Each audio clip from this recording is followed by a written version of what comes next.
Welcome to Veronica Live, and we are here with our first guest today. Bonjour, it's Chef Mel from the Renaissance French Restaurant.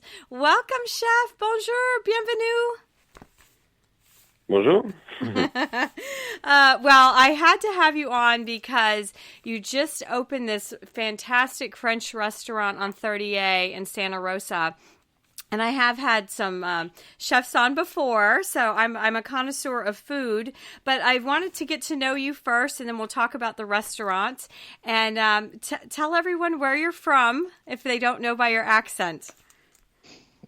Yes, I'm from Paris, France. So it's the real deal.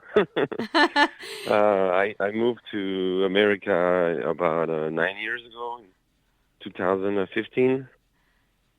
And just moved to the 30A area actually a couple months ago. So. And why, Chef Mel, did you leave Paris? And I was told that you went to Nashville first. So why did you come to America? Yeah. I mean, for the American dream, it's I don't have a specific answer else than this was my dream since I was a kid, and I always knew I would move to America and to pursue a better life. And I knew my life was waiting for me here. I just left everything I had. I did the old school immigrant. Wow. I mean, I didn't arrive in Ellis Island, of course, but I left everything I had and moved here. And I thought, we'll see what life has for me here, and it's been great so far. And how did you get into cooking? Were you cooking as a child? Cooking, So that's pretty interesting because I've always been really passionate about cooking. And my father is a chef too. Okay. And so when I was a teenager, high school was ending and I didn't know what to do. Really, I didn't have any specific school plans. I was kind of a young, free, rebel spirited type of person. And my father found a school in Paris, a culinary school, and they were only taking 12 students a year. So it was pretty hard to get in there. Oh, my goodness. And I did I passed all the tests, and I was accepted at that school. And turned out I decided not to go. Oh my gosh! When I was my father was pretty pissed at that point, but I was just an 18-year-old rebel. I wanted to live life the way I wanted it. I didn't want it to do something. I was, I wouldn't say forced, but like something I was predetermined to do. So I decided not to do it and to be a musician, and I moved to Australia and I lived that life, and I didn't really get back into professional cooking. I was actually always been working in the restaurant business, but front of house, service, bartending. And it's only recently that I've reconnected with my original career. I think I was meant to be to really become a chef. So it's funny. And what instrument did you play, or did you sing? And how long were you in Australia? Oh, not too long, less than a year. It's just, I was a musician. I was a sound engineer for about 8 years in France. And I was singing, I was playing guitar. And what's funny is that I moved to Nashville hoping to, have a career in music, but I ended up stopping music completely. Oh my goodness. So that's why you went to Nashville. Okay. Yeah. Originally, yes. There's just so many talented musicians over there. I just thought, maybe it's time for me to do something else.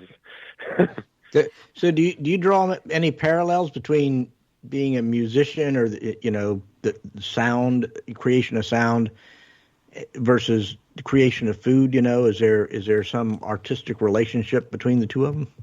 Yes, absolutely. There's everything I've always done in my life was always with there was always some art in there. The decor of the restaurants, I built it. The dishes, everything is. There's always an artist touch in every chef. I think it's important to have that that have that sensitivity. I don't know if that's the correct word, but to always have a specific touch.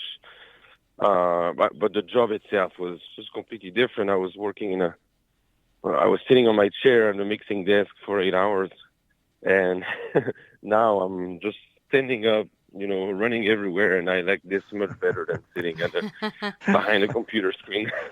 So Chef Mel, how did you learn how to cook though? Because I had the filet mignon with the sauce poivrée, the peppercorn sauce, and I literally was in absolute heaven. And you just cannot show up, because my husband loves to cook, and I know how to cook, but when I cook, the firemen show up. But when my husband cooks, like you, it's perfection. So that doesn't happen overnight. So were you cooking like with your father growing up? That you learned recipes. I mean, how do you learn to make these incredible sauces? Because go ahead. Well, I was going to say, because there's the truffle butter sauce, or I could have ordered the blue cheese sauce. I literally wanted all the sauces.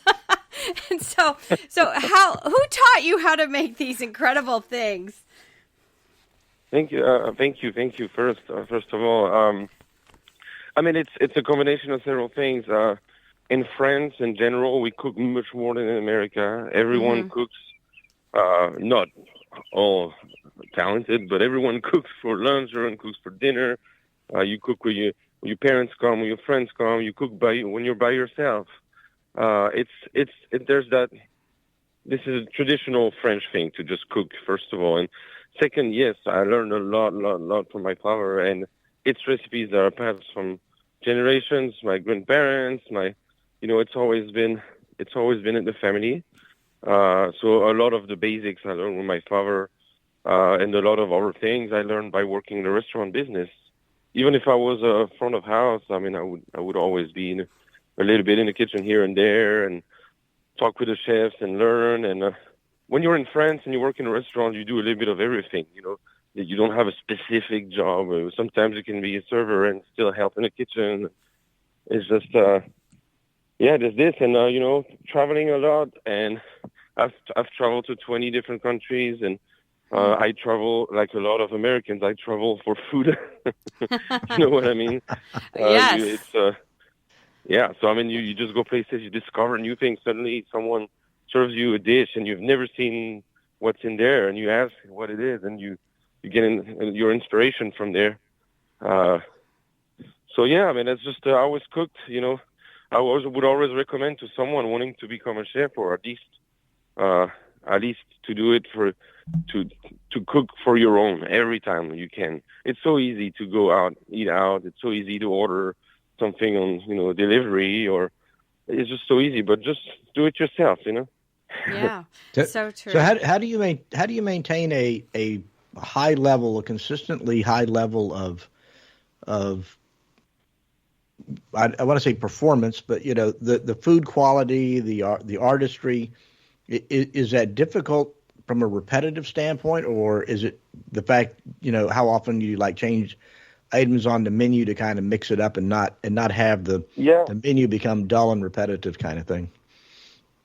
Well, this is something that is difficult because, first of all, I would say you have to be there.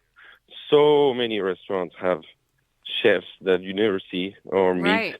Right. They come by, they create a menu, and then they go to somewhere else, and this is not the philosophy in France. In France, when you're a chef, you have your own restaurant, and you are there, and you work nonstop at that place. Now, that said, we have a life, and that's the reason why we only open 5 days a week. We want to still be able to enjoy our life, but we could be a chain to our restaurant if we wanted.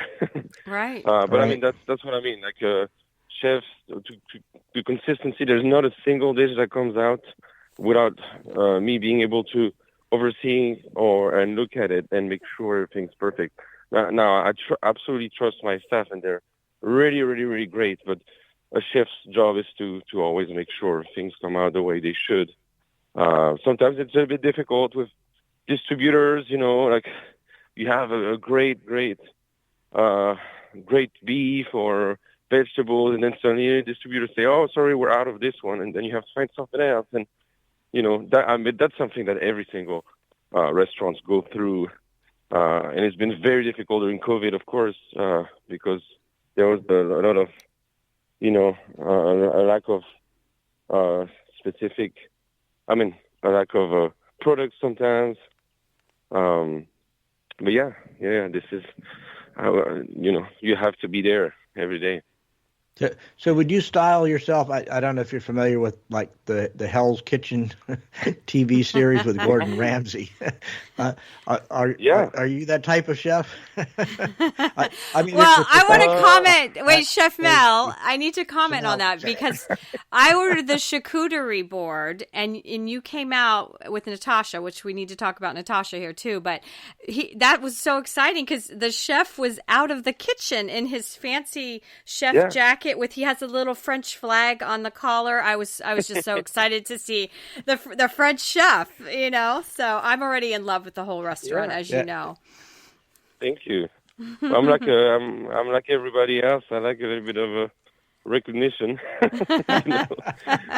it's when you work 10 hours a day in a kitchen, it's nice to come out every now and then, and people really enjoy it. And they, it's also human. You see who's behind all this. It's not just there's, like I said, there's so many restaurants that are just they are big money making businesses. They're not restaurants per se, in my opinion.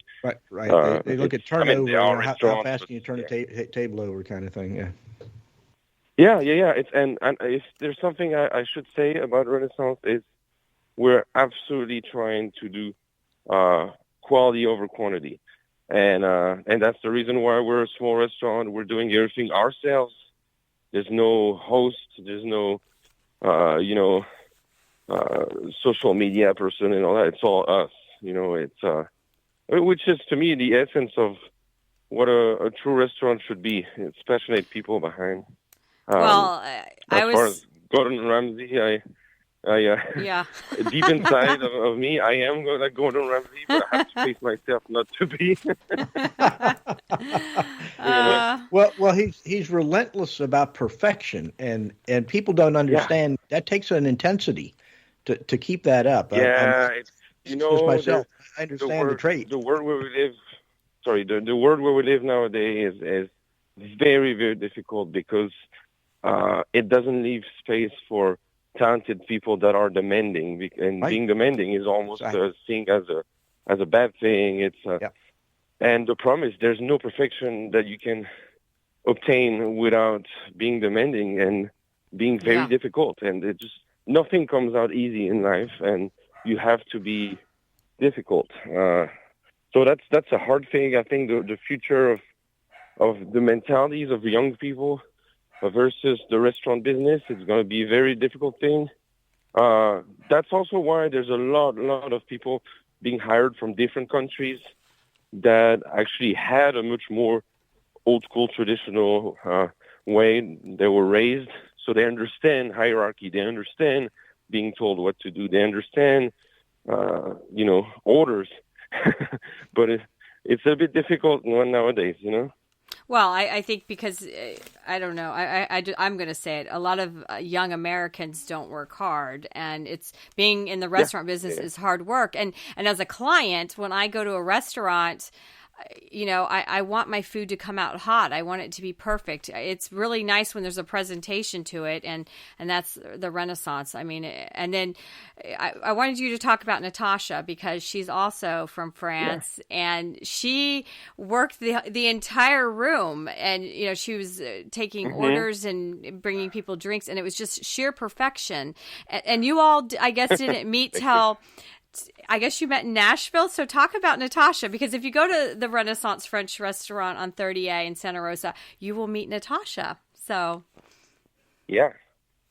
We're engaged. We met 5 years ago when I opened my restaurant in Nashville. She was actually interviewing me the first time I met her for her journalist school, and So we met at that time, and we quickly got together after that.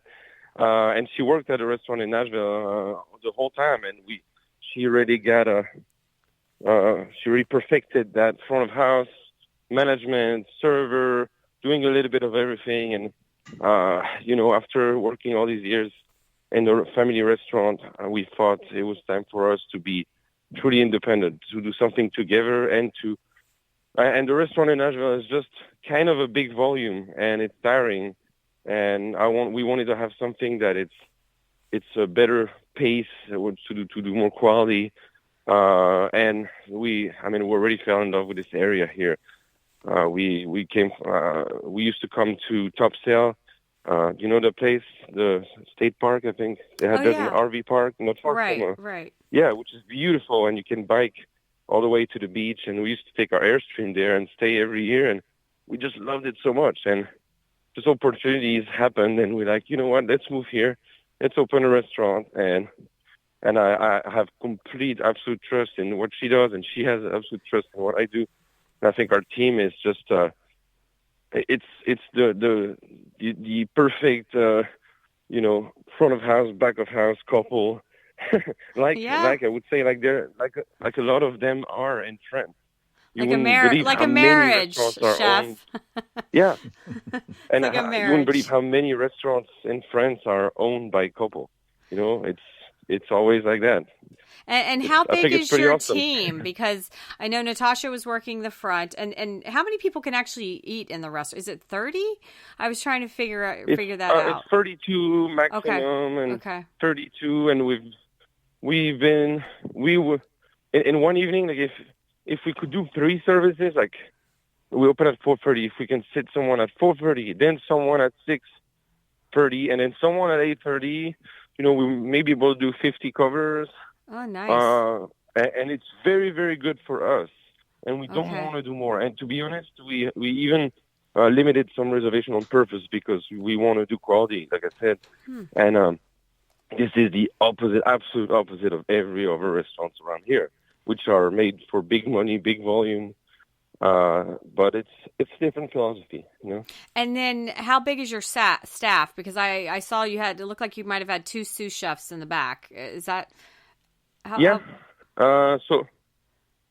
We are not too big. I think, including me and Natasha, we're probably 6 of us total. So, it's not a big team, but it's also nice to not be on top of each other in the small space, Right. And then, could people ever rent out the space for like a, I don't know, some sort of bridal shower kind of thing? Could you do events, or are you always going to just be a restaurant serving people? No. We want to, and we haven't really got the chance to talk about this yet because it's only been 3 weeks since we opened. But we want to do much more. We want to make this space live.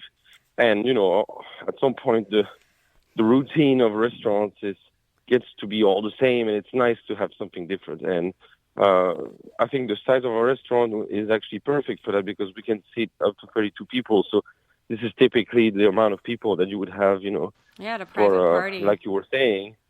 Yeah, a private party. And but so I'm sure when the word will spread out that people can rent the place, we'll have a lot of requests. That could be fun, I think. Oh, yeah, exciting. And we're also going to, also something interesting. Also, I'm a sommelier, and I was teaching wine classes at my restaurant in Nashville, and it was always packed and sell out very fast. And I'm going to start to do these again, which is like 2 to 3 hours, and you get to try 6 French wine, and I get to explain absolutely everything you need to know about French wines, and then you leave the class with a good knowledge. So these will be back soon. We'll talk about it on social medias. Right. And I think you should attend. I'm going to. Well, I was in love because I ordered the the French champagne to eat with my filet mignon, and it was just fabulous because now I'm a champagne girl thanks to my daughter that educated me that I needed French champagne. So, well, Chef, I'm so excited. I really don't want anybody to listen to this interview because I want it to just be my personal restaurant. But it's so, that's what we were lacking here is a French restaurant. And, I always have to travel to Las Vegas or New York to get French food. And I'm just so there's excited. a good one in Vegas, by the way. Veronica, it's not just the French food, but it's the atmosphere, I think, because we don't have restaurants where you have to have reservations where the interest is not this mass tourist industry. I mean, that's what just about everybody's oriented at. And to find a good quality dining experience, and it is an experience, it's not just the food, it's the ambiance, it's everything that goes into it. It's a relaxing evening. I don't care what it costs. It's a relaxing evening, you go out for the experience, not just to go stand in line for an hour to wait to get food shoved at you, So, and what's pretty great about our restaurant is that we are old school and we're traditional. We're not modern. We're not inventing, innovative. Yeah, I hate fusion. Fusion drives me crazy, Chef. Yeah, Mel. I mean, I just I'm want. I'm like you. I want the French food, please. And I could do modern French with a lot of touches and all that. But this is really not what we're trying to do. What we're trying to do is to go back to the roots of a true traditional French, and everything else is in the same line. The decor is I made it look like a Parisian apartment from the 19th century. Yeah, it's adorable. With some modern touches, but you got this. You got the music. That's where most of it is from the 60s to the 80s. You have the service, which is impeccable. That Natasha gives, and everything is very traditional. That's what we like. We're not trying to invent anything. We're just trying to pay an homage to our French culture. Well, and it was very, like if you ever watched Julia Child cook French, very farm to table, and the sauces are rich and like I said, I wanted all of your sauces, and I limited myself to the peppercorn, and it was heavenly. It was so good. I know when it comes to sauces. Well, my husband's been out of town for 2 weeks, or I would have been over there. So you'll probably see me there next week because I literally have been dreaming about the restaurant and then the desserts because I had the coffee sponge cake, and I don't even like coffee and dessert, but it was like perfection because it was just a little hint of coffee and it was a layered cake, and that was so good. So will you change the desserts weekly or it's it's funny that dessert is called an opera because it was so good. It's a traditional dessert because it's a layered cake because it reminds of all the layers in an opera at an opera house, with all the balconies. Right. I mean, it's funny. Desserts, I mean, things changed. There's not going to be that many changes on the menu. That's something that people should be aware. I want to have a seasonal menu, which means I like that. I'm going to change it for the summer, and then there'll be a fall menu and a winter menu. But not everything will change. There's a few staples there that are French staples, and they're good to be eaten all year round. Oh, yes. And people want that, so I don't want to take it away from them, But a few items would change, of course, It's so hot here in the summer. Like I need to have some more, colder dishes. More seafood, more, and we're very big winter dishes people. Also, we love melted cheese. France is all about melted cheese. So this winter we'll have a lot of really fatty, greasy French stuff to go for the winter.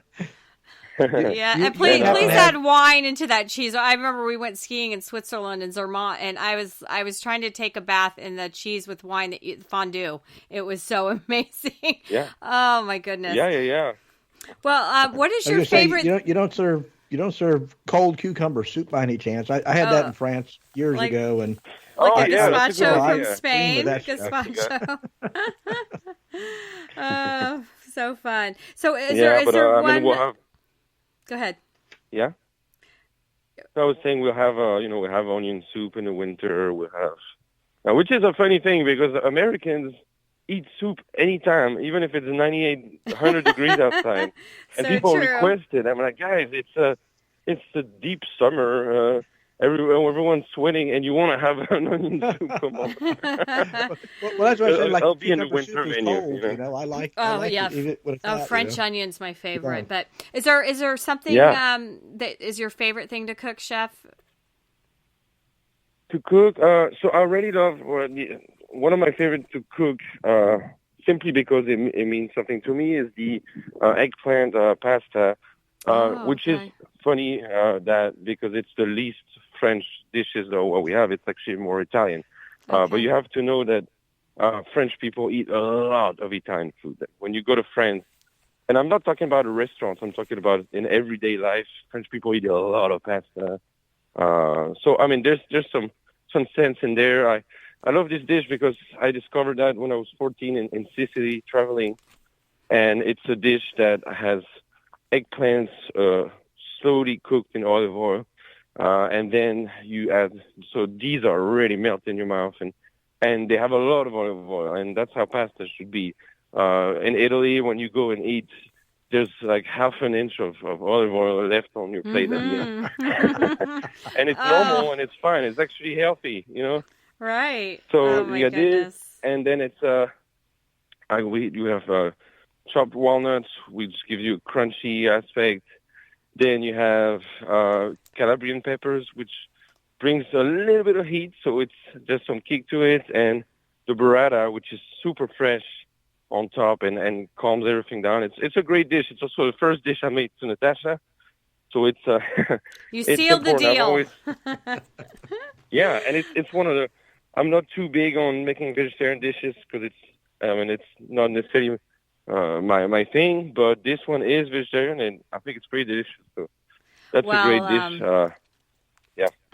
I'm salivating just hearing about it, but I'll be back, and I love everything about the restaurant, and we really welcome you here to the Panhandle because we needed your French expertise, and Natasha's lovely, and I can't wait to go back. And we've been talking with Chef Mel from the Renaissance French restaurant, and it's on 30A in Santa Rosa. You can check out their menu on renaissancefrench.com and on Instagram, Renaissance Restaurant 30A. And Chef, it's been a pleasure. Merci beaucoup. Merci beaucoup. Thank you. We'll be right back on Veronica Live.